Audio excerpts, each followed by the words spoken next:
Hello, people of YouTube. Today we are going to learn about 6.3, which is box and whisker plots. Common Core State Standard, SID 2, says use statistics appropriate to the shape of the distribution to compare center and spread. Some vocab: quartile, interquartile range, box and whisker plot, percentile, and percentile rank. Alright, first and foremost, most important questions of the day. Suppose you're moving to a new town and are looking for a warm climate. Definitely. Trying to get out of the snow. You can choose between Morel or Glenville. I'm not sure where either of those places are, so if you know, let me know. 'Cause that would be interesting. Based on the average monthly temperatures, which town would you choose? So looking at these, looks like Morel has a higher peak at 85, but it also gets lower down to like 55, whereas Glenville is about 58 to 84. But for me, I'm definitely looking for the hottest temperatures we can get here. So I'm probably going to say Morel because, well, it's in the 82. They're really not that different, to be honest. Morel's a little bit higher, and I don't think that coming from, 10-degree weather in Utah, I don't think 55 in December is going to be a huge issue. So for me, I'm going to choose Morel. But, to each their own. Think about what you would choose. Anyway, whoops. Next.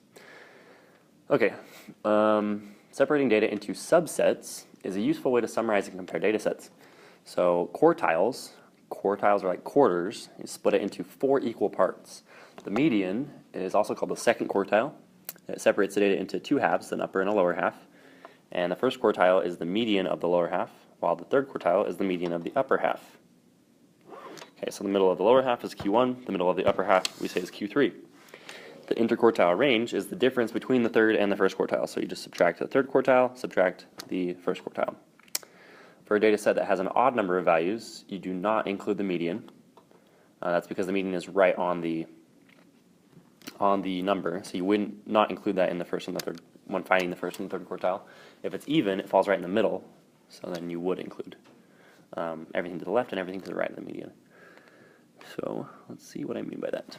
Okay, so find the minimum, first quartile, median, third quartile, and the maximum. We often call this the 5-number summary, but the first thing we have to do is to put it in order. So it looks like it's going to be 75 first, then 80. Let me cross these off so I don't get confused. Then what, 125, then 126, then 135, 140, 140. Do write it twice, and then 350. Okay, so finding the median, you got to do that first.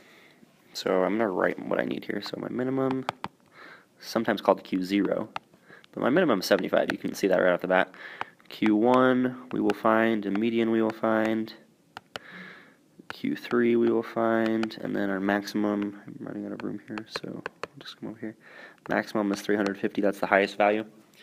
Okay, so to find the median, I'm going to count in 1, 2, 2, 3, 3, 4, 4. Okay, so our median is actually going to fall right in the middle of these two. That's our median. So what number falls right in the middle of 126 and 135? Well, that's kind of hard to figure out. So what we can do is just find the average. So 126 plus 135 divided by 2. That comes out to be some number that we will find out in 1 second. 126 plus 135 equals 261 divided by 2. 130.5. That is our median. Whoa, 130. Struggling. 130.5. Okay, that's our median. And then we need to find Q1 and Q3. So we're going to include everything to the left of the median. So everything over here is going to be what we count towards Q1. So including the 126. So I'm going to now go 1, 1, 2, 2. So it's actually going to fall right in the middle here. Oops. So right in the middle here is going to be Q1. So again, we have to find the average. So 80 plus 125, all of that divided by 2. comes out to be 80 plus 125. Oops. That's 205, I think. Divided by 2 is 102.5. And then Q3 is going to be right in the middle here. Well, the middle of 140 and 140 is, well, just 140, so we don't need to do any calculations there. And that is Q3. That's the middle of everything to the right of the median. Okay, so this is our 5-number summary. Sorry, it's kind of messy, but we have our minimum, Q1, median, Q3, then our maximum.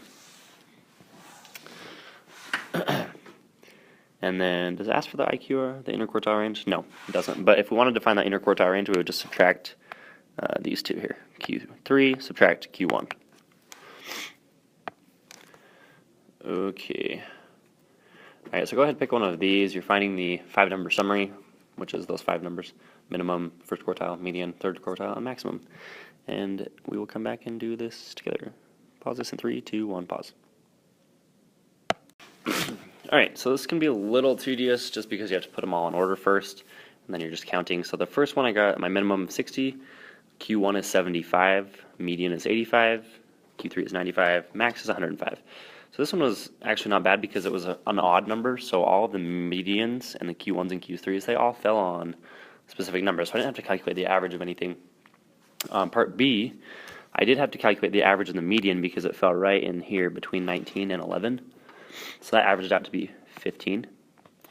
But then when I'm looking at these three to find the Q3 or Q1, I just fell right on 7, so it was just 7. This one fell right on 21, so it's just 21. So yeah, 5, 7, 15, 21, and the maximum was 53. Alrighty. Okay, so a box and whisker plot uses these 5 numbers to represent the data that you have. So your minimum is the first point you do, Q1 is the next, the median, and then Q3. So the middle 3 numbers make up your box. The median is just a line in the middle of the box somewhere, not necessarily right in the middle, but inside the box. And then the maximum is out here. So you got 4 different sections here. You got 2 whiskers on the outside, and then the box is the 2 inside sections. So it splits it into the 4 quarters. So the left whisker represents the lowest 25% of the data. The box, that represents the middle 50% of the data. And then the right whisker over here represents the highest 25% of the data. Okay, so let's look at how to make a box and whisker plot. So we're using this table at the right, and of course it's not in order, so we need to do that. Fun. Okay, so let's put it in order. There's 10 numbers here, so it looks like 303 is the smallest. Then 307, 311, then 312, then we've got a couple of 14s, 314, 314, 314, so 3 of those.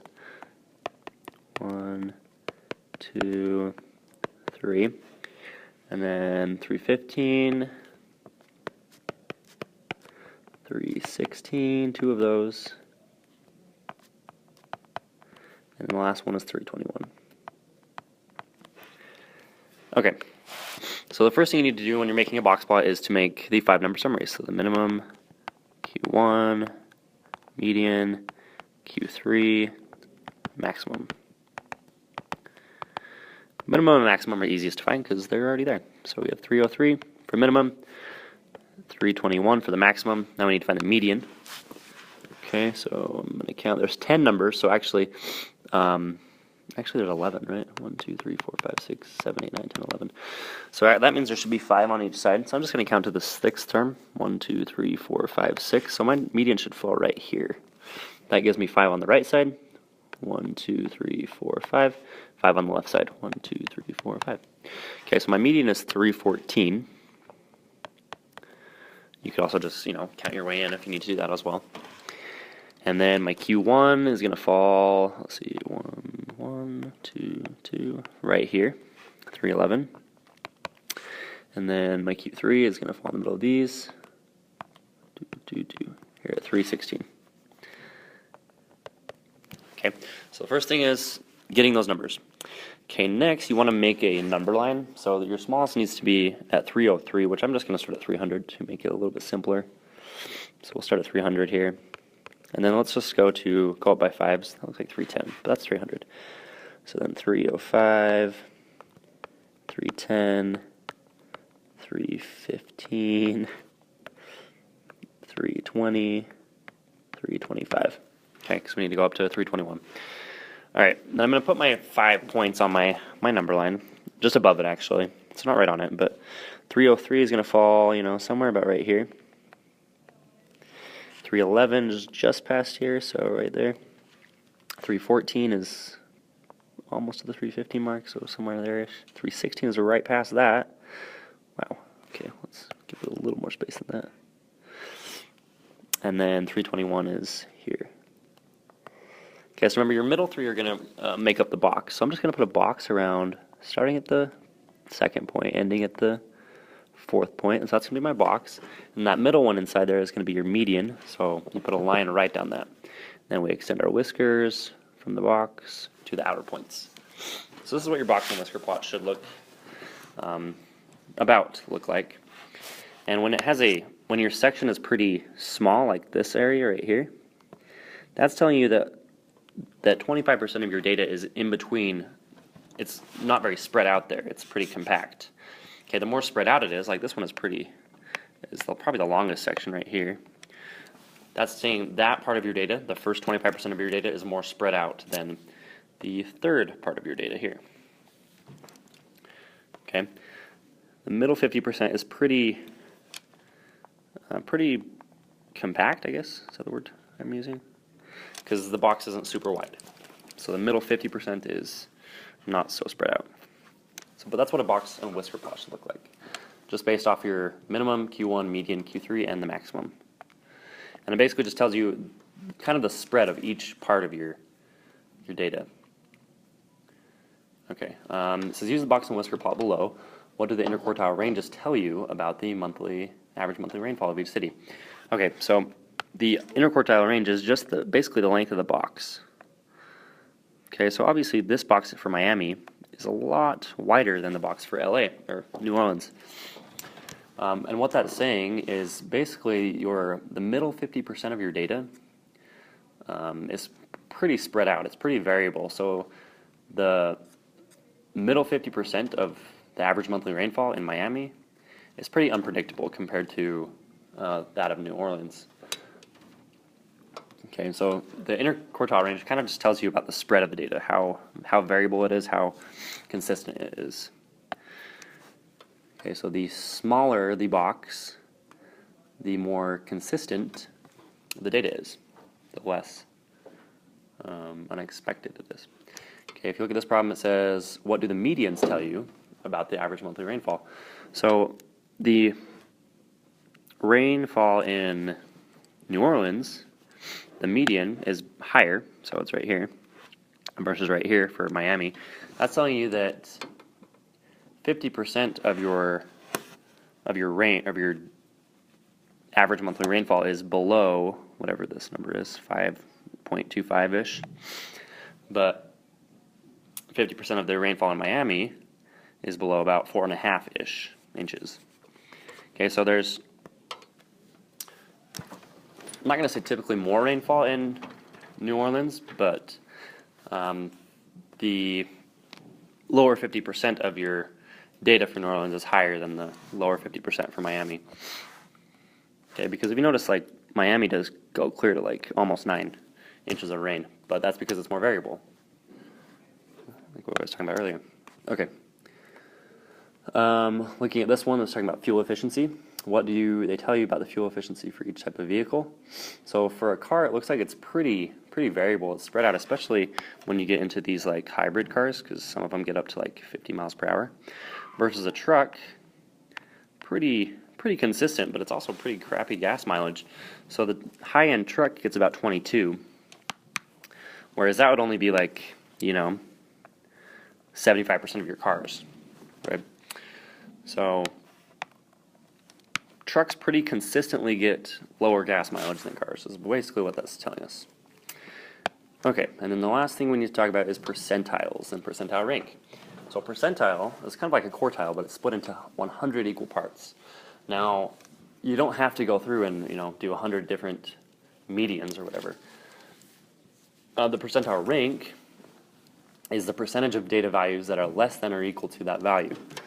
So that's the nice thing about percentiles is it's using a percentage out of 100. Okay, so of the 25 test scores, 8 are less than or equal to 75.